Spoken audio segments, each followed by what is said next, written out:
Hello, I'm Andy Bargery from Agency Squared. I'm here today with my mate John Torrance to talk about our Pitch Perfect training course. Hello, John. Hello, how you doing? Oh, By the way, I teach confident communication. That's my thing. aha, good, John. That's why you're here today, I think, isn't it?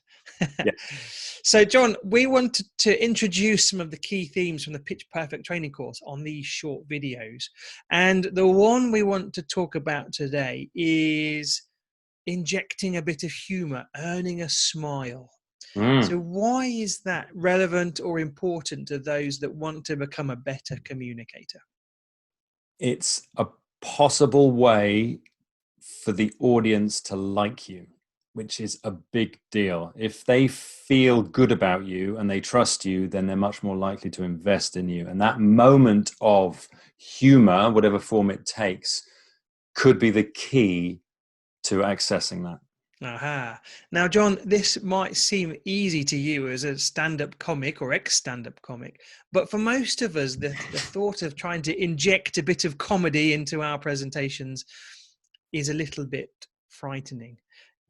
Is this all about telling a joke, or are there other ways you can inject a bit of humor that's perhaps more achievable for the average person? Yeah, no, certainly not jokes as such, or indeed injecting anything. It's about the general air of being relaxed and being authentic and being yourself. So those moments where laughs happen are where you react in a particular way to say something that's unexpected, or you show a little bit of what you're about and what makes you tick. So by doing that, let's say something goes wrong, right? You could react in a couple of different ways. So one way could be articulating the fact that, oh no, this has gone wrong, I'm so sorry, and scrabbling to fix it, which would be a logical thing, which most people would do. Or by looking at the situation and saying, well, that's broken. Let me show you something else. And by doing that, you're basically giving the audience that emotional cue that it's okay. They don't have to worry about it. And by moving on quickly, it'll soon be forgotten. You're basically showing you know your stuff, you're good under pressure, and whatever that thing was, it wasn't that important in the first place. Aha. So it's not about standing up telling a knock knock joke in the middle of your pitch. No, and of course you could tell a joke at the beginning and it falls flat, and then you've just scuppered all your chances. Aha, absolutely. And to be fair, most of us tell pretty bad jokes, so I think that's one to avoid, isn't Mm. it?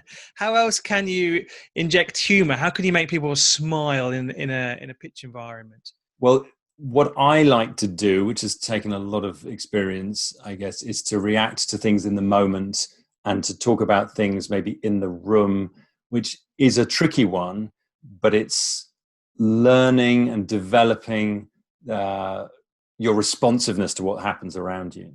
So that does come with a bit of experience, but I think just talking about things, you're curious about what's happening around you, and so by talking about it again without fear of judgment, I think that can actually be quite funny as well. And I think you used an example recently when you went into a room and they had these big sort of sound things in the ceiling. They looked like giant Smarties. And just by introducing that at the start of your talk, your pitch, you were able to relax yourself and the audience and then get into it, weren't you? Yeah, I mean the skill of the stand-up comic is really to highlight the ordinary and the absurd and show a different angle on it. But it could just be, so for example, if you haven't spoken in front of a big group before, you might get up in front of everyone and say, oh, there's a lot of you, which is nice. It's showing you're a little bit surprised by what's happening, but at the same time you're making it relatable to the audience. I really like that, John. I'm definitely going to be using that line at the start of my next presentation or my next speaking gig anyway. So, John, if people want to find out more about our Pitch Perfect training day, where should they go? They should go to agencysquared.co.uk, click on the training tab, and look for the Pitch Perfect event, where they will find all the details about the event and how to sign up. Perfect. Thank you, John.